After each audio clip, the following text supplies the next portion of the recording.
Cette journée du 13 décembre 2020 a vu le déferlement de plusieurs millions d'électeurs qui se sont rendus aux urnes, qui pour 3 types de scrutins, qui pour 2 types, selon la nature des circonscriptions. À l'exemple de la communauté urbaine de Niamey qui en compte 2.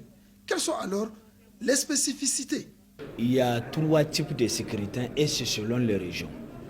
Comme vous voyez, quand vous prenez le cas de Niamey, Niamey est concerné par les scrutins des arrondissements communaux et des villes. Quand vous prenez la ville de Maradi, la ville de Tawa, la ville de Zender, ils sont concernés par les scrutins des arrondissements communaux, des conseillers de villes et des conseillers municipaux. Donc là-bas, au niveau de la ville de Zender, au niveau de la ville de Tawa, au niveau de la ville de Maradi, c'est 3 urnes qui seront placées au niveau de chaque bureau de vote. C'est 3 urnes.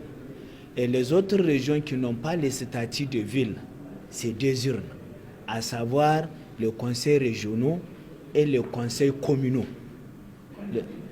Niamey n'a pas, en termes de collectivité territoriale, Niamey n'a pas les titres de région.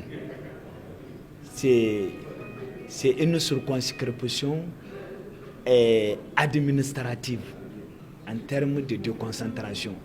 Donc Niamey est concerné par les élections de conseil des arrondissements communaux et les élections de conseil des villes. Elle n'est pas concernée pour les élections de conseils régionaux. Parce qu'il n'y a pas un siège où on dit que c'est le siège du conseil régional de Niamey. Autre innovation concernant l'ouverture est la fermeture d'un bureau de vote quelconque, et ce, conformément à la loi organique qui a modifié le temps d'opérationnalité d'un bureau. Ainsi, tout bureau a un temps d'activité de 11 heures, rompant ainsi avec les scrutins antérieurs où la fermeture était fixée à 18 heures, et ce, quelle que soit l'heure de l'ouverture. Ce n'est plus le cas cette fois-ci. Il y a une innovation. Contrairement aux scrutins précédents 2011-2016, mais les scrutins de 2020, le code électoral l'a bien balisé, à savoir l'heure d'ouverture et l'heure de clôture du bureau de vote. Le code dispose que le bureau de vote ouvre à 8 heures et ferme à 19 heures. Ça, c'est une innovation du code électoral. Il dit toutefois, la durée du scrutin est de 11 heures. Donc, ça veut dire que le bureau de vote qui ouvre à 14 heures, je prends le maxi, à 14 heures, de toutes les façons, ces bureaux de vote-là, ils ne fermeront pas à 19 heures. Ils vont totaliser les 11 heures de scrutin. Sous de bons auspices, c'est ce que s'accordent à dire plusieurs voix où, ici et là, l'on n'a pas constaté un véritable couac.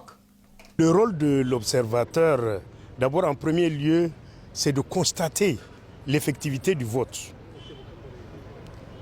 C'est le premier rôle de l'observateur. Ensuite, l'observateur est quelqu'un qui crédibilise les élections à l'issue des décomptes. Donc les observateurs sont avant, pendant et après l'opération électorale. C'est le vœu de tout un chacun que ces élections se déroulent dans la plus parfaite quiétude.